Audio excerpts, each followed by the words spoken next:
नमस्कार, hornbill TV देख रहे हैं आप। मैं हूं आपके साथ विशालगढ़। खबरों की शुरुआत करेंगे बड़ी खबर से। धामी सरकार की कैबिनेट बैठक जारी है। कई अहम फैसलों पर आज मुहर लगने की चर्चा भी है। आपदा के बाद पुनर्निर्माण को लेकर हो सकते हैं निर्णय। कई विभागों की सेवा नियमावली में हो सकता है संशोधन। तो ये बड़ी खबर आप तक पहुंचा रहे हैं, जहां पर कैबिनेट की अहम बैठक जारी है।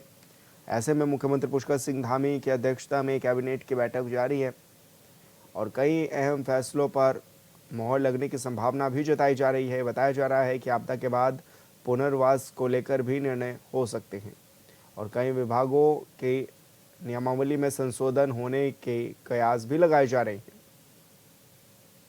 तो धामी सरकार की कैबिनेट बैठक जारी है। सचिवालय में कैबिनेट की बैठक है और कई अहम फैसलों पर आज मोहर भी लग सकती है। तो आपदा के बाद पुनर्वास को लेकर भी बड़े निर्णय हो सकते हैं इस कैबिनेट में। आज की कैबिनेट काफ़ी खास मानी जा रही है। और संवाददाता योगेश आर्या हमारे साथ फोन लाइन पर जुड़ गए हैं। योगेश, क्या कुछ जानकारी मिल रही है? कैबिनेट की बैठक भी जारी है और इस बीच क्या कुछ बड़े फैसले आने की सूचना भी है?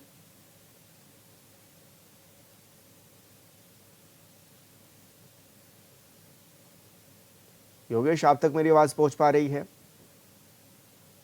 लगता है संपर्क टूट गया है। योगेश से दोबारा जुड़ने की कोशिश करेंगे। आपको बता दें कि कई अहम फैसलों पर आज मोहर भी लग सकती है। कैबिनेट की बैठक जारी है। कई विभागों की सेवा नियमावली में संशोधन भी हो सकता है, यह भी बताया जा रहा है। अहम बैठक इस बैठक को माना जा रहा है। और संवाददाता योगेश हमारे साथ फोन लाइन पर जुड़ गए हैं। योगेश, क्या कुछ जानकारी मिल रही है? आज की कैबिनेट में क्या कुछ बड़े फैसले हो सकते हैं? कैबिनेट की बैठक जारी भी है। देखिए विशाल, रंगपुर सचिवालय में मुख्यमंत्री पुष्कर सिंह धामी की अध्यक्षता में कैबिनेट बैठक जारी है और सुबह 11 बजे से शुरू हुई इस बैठक में अब तक की अगर हम बात करें तो आपदा प्रभावित क्षेत्र पुनर्निर्माण को लेकर चर्चा की संभावना व्यक्त की जा रही है कि इसको लेकर जो है बैठक में चर्चा हो रही होगी और इससे माना जा रहा है कि सरकार राहत पैकेज और पुनर्निर्माण से जुड़े कुछ अहम प्रस्ताव आज इस बैठक में ले सकती है।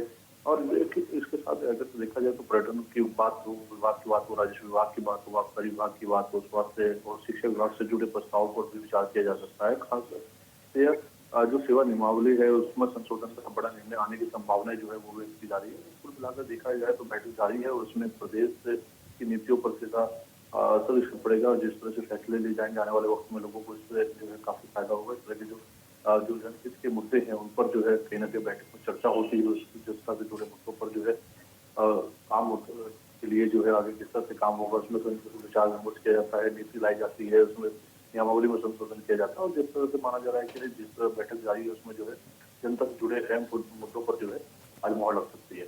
जी, लेकिन योगेश, इन फैसलों को कितना कारगर भी माना जाएगा? क्योंकि ये भी बताया जा रहा है कि केंद्र की ओर से भी एक टीम भेजी गई थी जो कि आपदा क्षेत्रों का निरीक्षण किया और ऐसे में क्योंकि आपदा एक संवेदनशील भी माना जा रहा है कि बड़ी आपदा इस बार उत्तराखंड में देखने को मिली, तो क्या इससे जुड़े ही आज फैसले पर चर्चा भी संभव बताई जा रही है? देखिए बिल्कुल जिस तरह से बैठक जारी है उसमें हो सकता है कि इस पर आपदा को लेकर भी जो है चर्चा हो, उस पर भी जो है कोई नीति या नियम बनाया जाए। क्योंकि अभी हाल ही में जिस तरह से मुख्यमंत्री पुष्कर सिंह धामी ने कहा था कि जहाँ पर जो है नदी नाले हैं उनके पास अतिक्रमण हो जाता है, अवैध अतिक्रमण कहीं ना कहीं जो है आने वाले वक्त में जो है फिर वहाँ पर अगर जब नदी अपना स्वरूप लेती है तो हमारी सफाई देखने को मिलती है। तो ऐसे में अतिक्रमण ना हो और अधिकारियों की जवाब देगी उसको लेकर नीति आयोग से भी उन्होंने कहा था और इसके साथ साथ उन्होंने कहा कि इसको लेकर नीति बनाई जा सकती है। तो हो सकता है कि आज इस पर भी चर्चा हो, लेकिन जिस तरह से बैठक जारी है देखना होगा कि जनता के लिए किस तरह के मुद्दों पर जो है और आज इस बैठक में लगती है और कुछ ही देर में जो है स्पष्ट हो जाएगा। बिल्कुल योगेश, बहुत शुक्रिया आपका तमाम जानकारी साझा करने के लिए। खबरों में आगे बढ़ेंगे। एसपी चंपावत अजय गणपति के निर्देश पर पड़ोसी नेपाल राष्ट्र में मौजूदा गंभीर हालत को देखते हुए चंपावत पुलिस और एसएसबी की ओर से सीमा पर चौकसी बढ़ा दी गई है। किसी भी संदिग्ध गतिविधि पर सतर्क दृष्टि सुरक्षा एजेंसी की ओर से रखी जा रही है। एसपी चंपावत अजय गणपति ने बताया कि नेपाल राष्ट्र की ताज़ा हालात को देखते हुए भारत नेपाल अंतर्राष्ट्रीय सीमा से लगते सीमावर्ती टनकपुर, बनबसा और पंचेश्वर क्षेत्रों में गश्त, कॉम्बिंग और चेकिंग अभियान चलाया जा रहा है। साथ ही खुफिया तंत्र को भी सक्रिय किया गया है। पुलिस कप्तान ने जनता से अपील करते हुए कहा है कि नेपाल यात्रा के लिए भारत सरकार की ओर से समय समय पर जो दिशा निर्देश दिए जा रहे हैं उनका पालन करें। महाराष्ट्र में उभरते हुए हालातों के दृष्टिगत सुरक्षा के दृष्टिगत जनपद चंपावत में सीमावर्ती सभी थाना तथा चौकियों को अलर्ट किया गया है तथा सघन चेकिंग अभियान चलाया जा रहा है। इसके अतिरिक्त हमारे जो बॉर्डरिंग एजेंसीज है जैसे कि एसएसबी, उनके साथ समन्वय बनाते हुए बॉर्डर पे विशेष सतर्कता बरती जा रही है। कानून व्यवस्था सामान्य है। रुड़की के खंजरपुर में वन विभाग की ओर से बड़ी कार्रवाई करते हुए सांपों के जहर का चल रहा अवैध व्यापार उजागर हुआ है। शिकायतकर्ता गौरव गुप्ता की सूचना पर वन विभाग की टीम ने छापेमारी कर एक गोदाम से 70 कोबरा और 16 रसेल वाइपर सहित कुल 86 सांप बरामद किए हैं। जांच में सामने आया है कि यहां सांप संग्रहण केंद्र बिना किसी वैध लाइसेंस के संचालित हो रहा था। मौके पर गोदाम का मालिक नहीं मिला। वन विभाग उप प्रभागीय अधिकारी सुनील बालोनी ने बताया है कि पीएफए की शिकायत पर यह छापेमारी की गई है और सभी सांप भारतीय वन्यजीव संरक्षण अधिनियम के तहत संरक्षित प्रजाति घोषित कर कब्जे में भी लिए गए हैं।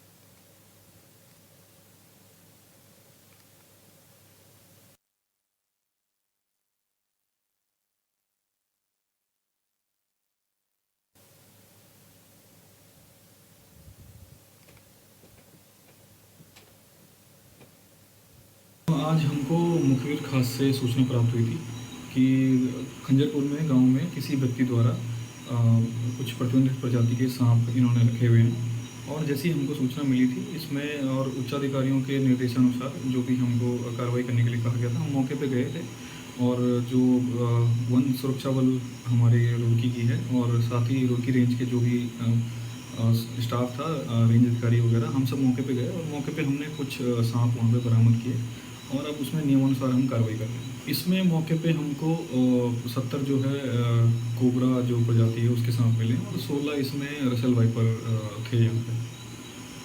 ठीक है सर।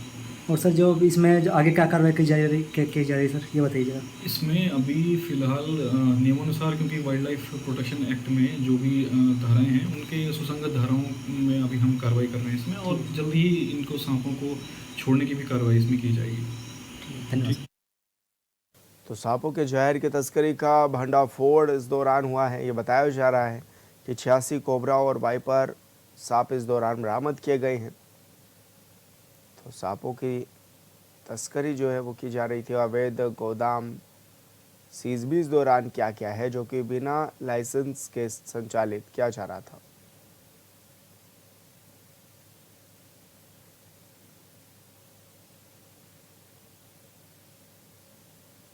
तो रुड़की में बड़ी कार्रवाई जो है वो देखने को भी मिली है।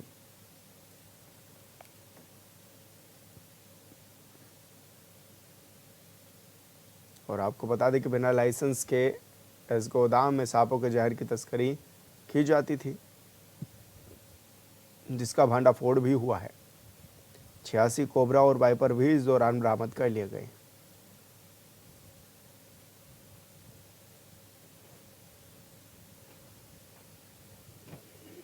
अंतर्राष्ट्रीय सहकारिता वर्ष 2025 के अवसर पर स्टेट नोडल ऑफिसर और अपर निबंधक सहकारिता आनंद शुक्ल की अध्यक्षता में जिला सहकारी बैंक और विभागीय कार्यों की समीक्षा बैठक संपन्न हुई है। बैठक में सहकारिता की प्रगति, बैंकिंग सुधार, ऋण वसूली, एनपीए कंप्यूटरीकरण, नए खातों का सृजन और दीनदयाल उपाध्याय सहकारिता किसान कल्याण योजना समेत 12 मुख्य बिंदुओं पर गहन चर्चा और समीक्षा की गई। बैठक में पौड़ी गढ़वाल के सभी अपर जिला सहायक विकास अधिकारी और सुपरवाइजर के साथ ही समितियों के सचिव से प्रगति रिपोर्ट भी इस दौरान ली गई है।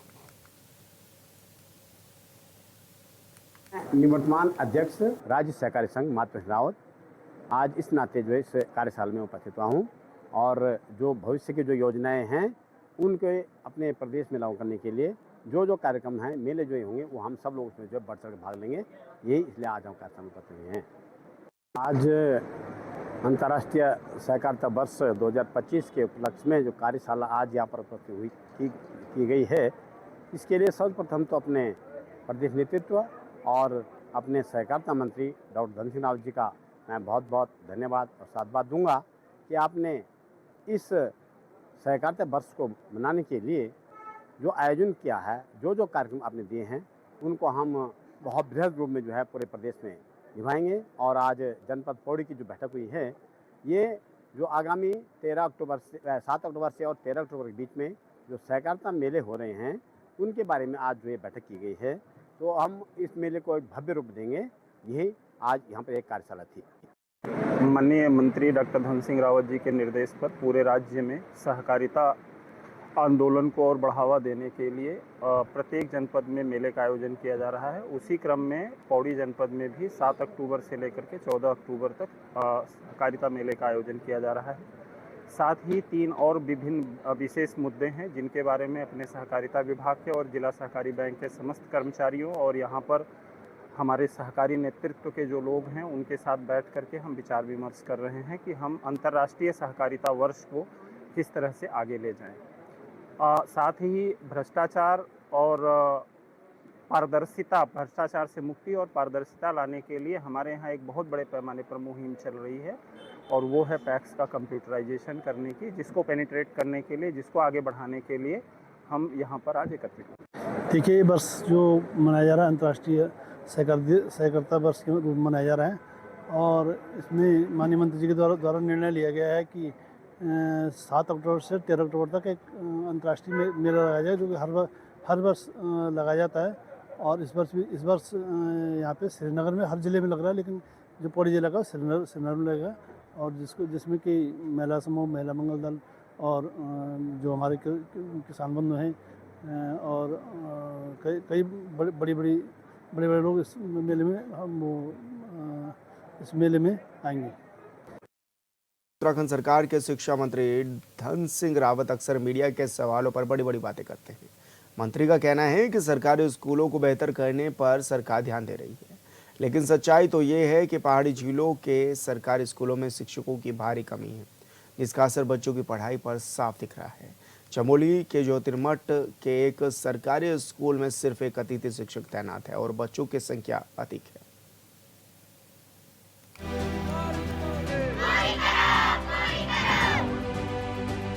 चमोली के सीमांत ज्योतिर्मठ प्रखंड के तुरुस्त ग्राम सभा कलकोट के उच्च माध्यमिक विद्यालय में शिक्षकों की भारी कमी के चलते स्कूली नौनिहालों का पठन पाठन कार्य पूरी तरह प्रभावित हो गया है। हाल ये हो गया है कि इन विद्यालयों में पढ़ने वाले नौनिहालों को अब हाथ जोड़कर खुद शिक्षा विभाग और शासन प्रशासन से गुहार लगानी पड़ रही है। इन तस्वीरों में देखकर अंदाजा लगाया जा सकता है कि इन सीमांत क्षेत्र के दुर्गम गांव में बिना शिक्षकों के विद्यालयों में किस तरह नौनिहाल पढ़ रहे होंगे। ग्राम प्रधान कलकोट सहदेव सिंह और विद्यालय अभिभावक संघ की अध्यक्ष दमयंती देवी ने बताया कि राज्य के उच्चतर माध्यमिक विद्यालय कलकोट में स्वीकृत अध्यापकों के 4 पद खाली पड़े हैं। सिर्फ हिंदी विषय में ही एक अतिथि शिक्षक कार्यरत है। राजकीय उत्तर माध्यमिक विद्यालय कलकोट में सभी महत्वपूर्ण विषयों के पद खाली पड़े हुए हैं, जबकि इस विषय में हमने पहले भी कई बार शासन प्रशासन को और विभाग को पत्राचार किया है, लेकिन आज 1 वर्ष बीत जाने के बावजूद भी हमारी कोई सुनवाई नहीं हुई। उक्त विद्यालय में शिक्षकों की तैनाती नहीं हुई। यदि इसके बाद भी, जिससे हमारे बच्चों का भविष्य चौपट हो रहा है, यदि इसके बाद भी उक्त दोनों विद्यालयों में शिक्षकों की तैनाती नहीं की जाती है तो हम लोग उग्र आंदोलन के लिए बाध्य होंगे, जिसमें हमारे बच्चे और संपूर्ण अभिभावक संघ उग्र आंदोलन के लिए बाध्य होंगे। इसकी संपूर्ण जिम्मेदारी शिक्षा विभाग चमोली और जिला अधिकारी चमोली की रहेगी। पढ़ाई नहीं होने के कारण व्यवस्था नहीं है, यही कहीं हमारा भविष्य यहाँ चौपट हो रहा है। यहाँ कई गुरुजी के कम होने के कारण विषय में पढ़ाई नहीं हो रही है। विद्यालयों में महत्वपूर्ण विषय गणित, विज्ञान, सामाजिक विज्ञान और अंग्रेजी के शिक्षकों के पद रिक्त चल रहे हैं, जिसके चलते यहाँ उच्च माध्यमिक स्तर पर इस कदर बेहाल स्थिति हो चुकी है कि विद्यालय एक अतिथि शिक्षक के भरोसे चल रहा है। दुरुस्त क्षेत्रों के विद्यालयों की दशा और दिशा, साथ साथ अध्यापकों की शीघ्र तैनाती के लिए कई बार खंड शिक्षा अधिकारी स्तर से लेकर उच्च शिक्षा मंत्री तक पत्राचार किया गया, लेकिन अब तक कोई ध्यान नहीं दिया गया। गांव के जनप्रतिनिधि ग्राम प्रधान कलकोट सहदेव सिंह ने मांग की है कि जल्द दोनों विद्यालयों में महत्वपूर्ण विषयों के अध्यापकों की नियुक्ति की जाए, ताकि ये अध्ययन रत नौनिहालों का पठन पाठन कार्य प्रभावित न हो सके। दमयंती देवी, अध्यक्ष एसएमसी अध्यक्ष हाई स्कूल जूनियर ग्राम कलगोट। जो हमारे यहाँ पर विद्यालय में अभी वो टीचर नहीं है, जिसमें कि हिंदी है केवल, बाकी सारे रिक्त पद पड़े हैं। हिंदी, इंग्लिश, गणित सारे रिक्त पद हैं। और हमने काफ़ी 1-1.5 सालों से प्रयास किया है विद्यालय में गुरुजी के लिए, लेकिन अभी तक कोई शासन से और शिक्षा विभाग से कोई भी सूचना नहीं आई, जिसमें कि हम कह रहे हैं कि अभी तक की लगभग 1 हफ्ते का टाइम है कि जो अगर हमें अध्यापक मिल जाते तो सही है, नहीं तो हमारे बच्चे और हम समस्त अभिभावक इस उग्र आंदोलन के लिए तत्पर तैयार रहेंगे, जिसमें कि सभी जिम्मेदारी पूरी बच्चों की या हमारे पढ़ाने की जो जिम्मेदारियाँ वो सारी शिक्षा। यहाँ हमारे बहुत सारे टीचरों की अनुपस्थिति में हमारे बहुत सारे लेसन छूट रखे हैं। यहाँ सिर्फ एक टीचर होने के कारण हमें कई सारी दिक्कतों का सामना करना पड़ता है। हमें पढ़ाई में बहुत सारी दिक्कतें आती है। इस बार हम कक्षा 10 के बोर्ड वाले विद्यार्थी भी हैं, जिस प्रकार हमें हिंदी, गणित, सामाजिक विज्ञान, अंग्रेजी और गृह विज्ञान जैसे टीचरों की ज़रूरत है। अभिभावकों ने कहा कि शिक्षकों की तैनाती नहीं हुई तो जिला प्रशासन के खिलाफ जन आंदोलन शुरू किया जाएगा। और वहीं इन विद्यालयों में हो रही अध्यापकों की कमी से संबंधित प्रकरण पर बीईओ ज्योतिर्मठ पंकज कुमार उप्रेती से संपर्क साधा गया तो उन्होंने बताया कि राज्य के उच्च स्तरीय माध्यमिक विद्यालय कलकोट में अध्यापकों के रिक्त पदों को देखते हुए उन्होंने निदेशालय स्तर पर पत्राचार करते हुए जल्द खाली पदों को सापेक्ष प्रमुखता से अध्यापकों की मांग रखी है। जैसे ही कोई व्यवस्था होती है अध्यापकों की तैनाती करती जाएगी। फिलहाल इस विद्यालय में पठन पाठन क्रिया कलाप प्रभावित न हो सके, इसके लिए छात्र संख्या को देखते हुए वैकल्पिक व्यवस्था के तहत आसपास के नजदीकी विद्यालयों से 2 शिक्षकों को यहां अटैच करने के आदेश दिए गए हैं। मेरे विद्यालय में एक अध्यापक के होने के कारण हमें काफ़ी सारे विषयों का सामना करना पड़ रहा है, जैसे साइंस, गणित, विज्ञान, समाज। ग्राम प्रधान कलकोट सहदेव सिंह का कहना है कि विगत वर्ष 1 से लगातार अध्यापकों के रिक्त पदों को भरने के लिए बीईओ कार्यालय से लेकर जिला शिक्षा अधिकारी, चमोली उच्च शिक्षा मंत्री तक गुहार लगाई जा चुकी है, लेकिन यह हाल वही है। इन विद्यालयों में वैकल्पिक शिक्षकों की व्यवस्था के नाम पर आश्वासन ही मिल पाता है। अटैच किए गए मास्टर साहब आज तक इस उच्च स्तरीय माध्यमिक विद्यालय कलकोट में नहीं दिखाई दिए, तो क्या वो अटैच सिर्फ आश्वासन और सरकारी फाइलों में ही हो पाए हैं? फिलहाल कलकोट ग्राम पंचायत के इन विद्यालयों में पढ़ने वाले नौनिहालों का उज्जवल भविष्य पूरी तरह से भगवान भरोसे चल रहा है।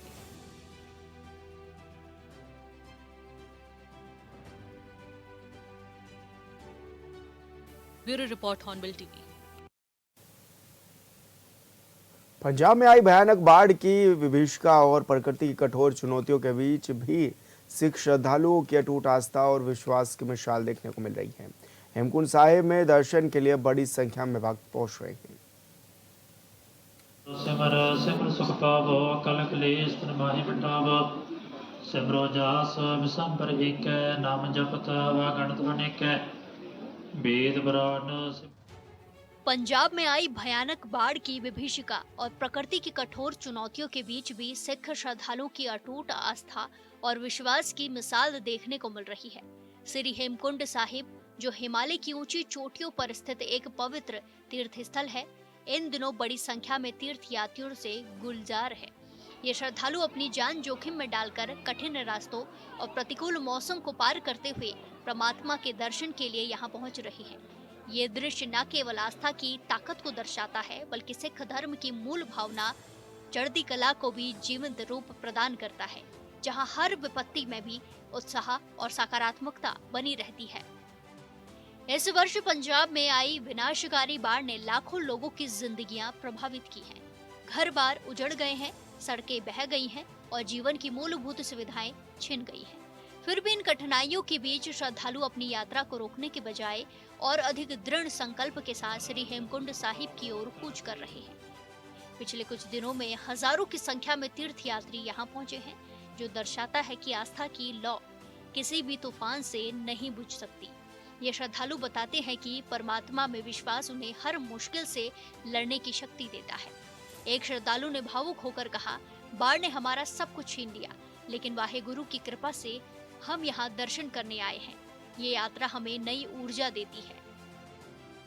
श्री हेमकुंड साहिब का ये पवित्र द्वार अब से मात्र 1 महीने बाद यानी 10 अक्टूबर को बंद होने वाला है। सर्दियों के आगमन के साथ ही हिमालयी क्षेत्र में भारी बर्फबारी शुरू हो जाती है, जिसके कारण तीर्थ यात्रा असंभव हो जाती है। ऐसे में श्रद्धालुओं का ये उत्साह और भी प्रशंसनीय है, क्योंकि वो जानते हैं समय सीमित है, फिर भी वो हर संभव प्रयास कर यहाँ पहुँच रहे हैं, जो सिख समुदाय की अनुकरणीय एकजुटता और धार्मिक निष्ठा को रेखांकित करता है। श्रद्धालुओं की सुविधा के लिए एक महत्वपूर्ण और सुखद समाचार यह है कि श्री हेमकुंड साहिब के लिए हेलीकॉप्टर सेवा 15 सितंबर से फिर से शुरू होने जा रही है। ये सेवा उन तीर्थयात्रियों के लिए विशेष रूप से लाभकारी होगी जो कठिन पैदल मार्गों से यात्रा करने में असमर्थ हैं या समय की कमी के कारण दर्शन के लिए जल्दी पहुंचना चाहते हैं। हेलीकॉप्टर सेवा की बहाली से न केवल यात्रा आसान होगी, बल्कि अधिक से अधिक श्रद्धालु इस पवित्र स्थल के दर्शन कर सकेंगे। स्थानीय प्रशासन और गुरुद्वारा प्रबंधन समिति इन श्रद्धालुओं की सुरक्षा और सुविधा के लिए हर संभव उपाय कर रही है। चिकित्सा सहायता, सुरक्षित मार्ग सुनिश्चित करने के साथ साथ अब हेलीकॉप्टर सेवा की शुरुआत भी उनकी प्रतिबद्धता को दर्शाती है। ये सुनिश्चित किया जा रहा है कि प्रत्येक श्रद्धालु को दर्शन का सौभाग्य प्राप्त हो और उनकी यात्रा सुरक्षित और सुगम रहे। ये घटना हमें याद दिलाती है कि मानव जीवन में विपत्तियां आती जाती रहती है, लेकिन आस्था और चढ़ती कला की भावना हमें हमेशा ऊपर उठाती है। श्री हेमकुंड साहिब की ये यात्रा न केवल धार्मिक महत्व रखती है, बल्कि ये एक संदेश है कि कठिन समय में भी उम्मीद की किरण बनी रहनी चाहिए। हम सभी को इन श्रद्धालुओं से प्रेरणा लेनी चाहिए, जो प्रकृति की क्रूरता के सामने भी झुकने से इनकार कर रहे हैं। ज्योतिर्मठ से संजय कुंवर की रिपोर्ट। सिमरो जास विषम एक नाम जपत व गणत अनेक। फिलहाल इस बुलेटिन में मेरे साथ इतना ही। आप देखते रहिए हॉर्नबिल टीवी। नमस्कार।